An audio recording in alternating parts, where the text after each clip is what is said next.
Fabs, let's kick it off with the quarterback position. You say it is the week to start Tom Brady, despite whatever else might be going on with Tom Brady. Yeah, the off-field stuff, of course, will have some sort of impact. I liked him last week, and he had a huge game against the Kansas City Chiefs. I'm playing him against Atlanta. This should be a game where the Buccaneers can do very well offensively. Their defense has given up nearly 19 fantasy points per game to quarterbacks.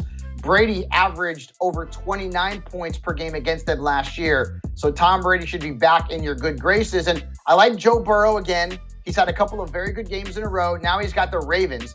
Their defense is allowing an average of 22.5 fantasy points per game to quarterbacks. That's most in the National Football League. Joe Burrow should be in your starting lineup. Now, you don't feel as strongly about Matt Stafford versus the Dallas pass rush. I don't know what's going on with Stafford. Is it the elbow? Is it the offensive line? Is it a combination of both? Right now, Matthew Stafford is unstartable, or even at this point, Jen, maybe droppable. I mean, he's had 2 straight games with no touchdowns. He had 27 straight games before that where he threw at least one. And now he's got a brutal matchup against our beloved Dallas Cowboys and that ferocious pass rush. So Matthew Stafford right now is a guy that I just cannot play in fantasy leagues.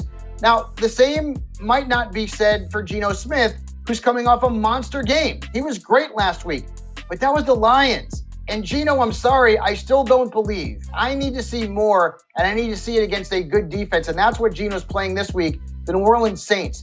Their defense has allowed only one quarterback to score more than 12.9 fantasy points against them in their last 8 games overall. This is a bad matchup for Geno. Don't chase the points.